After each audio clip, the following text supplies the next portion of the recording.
Hi guys, welcome to my channel food foodie. ఈరోజు నేను చేయబోతున్న recipe bread halwa. This is my one of the favourite recipe అండి. అసలు చాలా మా మమ్మీతో అడిగి మరీ స్పెషల్గా నా కోసం చేయించుకునేదానండి. నేను నా చైల్డ్హుడ్లో చాలా యమ్మీగా టేస్టీగా ఉంటుంది. సో ఆలస్యం ఎందుకు, ప్రాసెస్లోకి వెళ్ళిపోతాం. ముందుగా ఒక బాణీ తీసుకొని అందులో కొంచెం నెయ్యి వేసుకొని అలా ఆ నెయ్యి వేడెక్కేంత వరకు మనము కొంచెం హీట్ చేసుకున్న తర్వాత అప్పుడు అందులోకి మనకు కావాల్సిన డ్రై ఫ్రూట్స్ వేసుకోవాలి. నేను ఇక్కడ బాదం యాడ్ చేశాను. మీకు కావాల్సిన డ్రై ఫ్రూట్స్ ఏవైనా యాడ్ చేసుకోవచ్చు. కాజు, పిస్తా, వాల్నట్స్ కూడా ఇంక్లూడ్ చేసుకోవచ్చు. ఈ బాదం ఇలా వేసుకున్న తర్వాత చక్కగా ఈ బాదంని నెయ్యిలో మనం ఫ్రై చేసుకోవాలి. ఈ బాదం కలర్ అనేది స్లైట్ బ్రౌన్ కలర్కి వచ్చేంత వరకు మనం చక్కగా ఆయిల్లో ఫ్రై చేసుకోవాలి. ఇలా బ్రౌన్ కలర్ వచ్చాక తీసేసుకొని ఇప్పుడు ఇందులోనే ఇదే నెయ్యిలోనే కిస్మిస్ యాడ్ చేసుకుందాం. ఇలా కిస్మిస్ని కొంచెం యాడ్ చేసుకున్న తర్వాత కిస్మిస్ అనేది బబుల్ అయిపోతాయండి తొందరగా, చాలా క్విక్గా. సో ఇలా బబుల్ కాగానే మనం పక్కకి తీసి పెట్టుకోవాలి. ఇప్పుడు అలాగే ఇందులోకి మనం ముందుగా కట్ చేసి పెట్టుకున్న బ్రెడ్ పీసెస్ని వేసుకోవాలి. ఇప్పుడు వీటిని రోస్ట్ చేసుకోవాలంటే మనకు చాలా నెయ్యి అవసరపడుతుంది. సో కొంచెం నేను నెయ్యి కూడా యాడ్ చేశాను. ఇప్పుడు ఇందులోకి మన బ్రెడ్ పీసెస్ యాడ్ చేసుకుందాం. ఇలా ఈ బ్రెడ్ పీసెస్ అన్నీ స్లోగా యాడ్ చేసుకొని చక్కగా లో ఫ్లేమ్లో మనం చాలా పేషెన్స్తోని వీటిని ఫ్రై చేసుకోవాలి. చక్కగా ఈ పీసెస్ అన్ని లైట్ బ్రౌన్ కలర్లోకి వచ్చేంత వరకు మనం వీటిని డ్రై రోస్ట్ చేసుకోవాలి. ఇలా ఈ ప్రాసెస్లో మనకి అవసరమైనంత నెయ్యి యాడ్ చేసుకోవాలి. సో దాట్ అవి లైట్ బ్రౌన్ కలర్లోకి వచ్చేంత వరకు.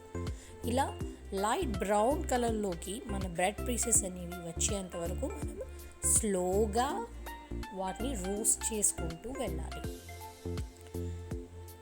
ఇప్పుడు ఆల్మోస్ట్ ఆల్ మన బ్రెడ్ పీసెస్ అని లైట్ బ్రౌన్ కలర్లోకి వచ్చాయండి.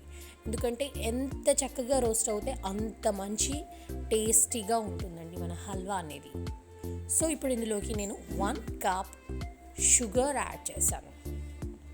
ఓకే, ఇలా 1 కప్ షుగర్ యాడ్ చేసుకున్న తర్వాత షుగర్ అనేది జనరల్గా మెల్ట్ అయిపోతుందండి, క్యారమలైజ్ అవుతుంది. సో ఇలా చక్కగా మనం ఈ బ్రెడ్ పీసెస్లో షుగర్ అనేది ఇన్ఫ్యూజ్ చేసేసుకుందాం. చక్కగా మిక్స్ చేసుకున్న తర్వాత ఇందులోకి అవసరం అనిపిస్తే కొంచెం వాటర్, ఒక హాఫ్ గ్లాస్ వాటర్ యాడ్ చేసుకుందామండి. సో దాట్ క్విక్గా క్యారమలైజ్ కాకుండా కొంచెం స్లోగా ఇన్ఫ్యూజ్ అయిపోతుంది బ్రెడ్లోకి. సో ఇప్పుడు నేను కొంచెం వాటర్ కూడా యాడ్ చేసుకున్నాను. సో ఇలా చక్కగా water, sugar and bread pieces అనేవి మనం చక్కగా మిక్స్ చేసుకున్న తర్వాత ఇది కూడా చాలా పేషెన్స్గా స్లోగా లో ఫ్లేమ్లోనే మనం కుక్ చేసుకోవాలండి.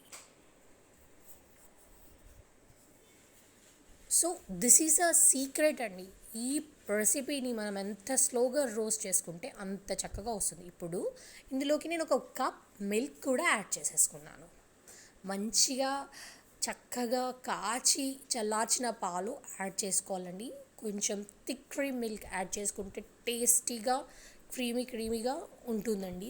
బ్రెడ్ హల్వా అనేది చాలా యమ్మీగా కూడా ఉంటుంది. So as per our taste అండి, దిస్ ఈజ్ ఆల్సో. సో ఇలా చక్కగా మిల్క్ యాడ్ చేసుకున్న తర్వాత చక్కగా స్లోగా అగైన్ లో ఫ్లేమ్లో మనం దీన్ని కుక్ చేసుకోవాలి. సో దాట్ స్లోగా ఈ హల్వా కలర్ లైట్ బ్రౌన్ కలర్లోకి, గోల్డెన్ బ్రౌన్ కలర్లోకి ఇట్ విల్ టర్న్ అండి.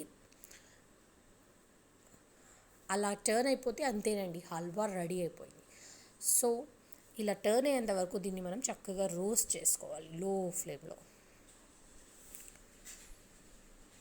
ఈ రెసిపీకి చాలా పేషెన్స్ ఇంపార్టెంట్ అండి. సో ఇప్పుడు ఆల్మోస్ట్ ఇలా అయ్యాక నేను ముందుగా రోస్ట్ చేసుకున్న డ్రై ఫ్రూట్స్ అన్నీ యాడ్ చేసేసుకున్నాను.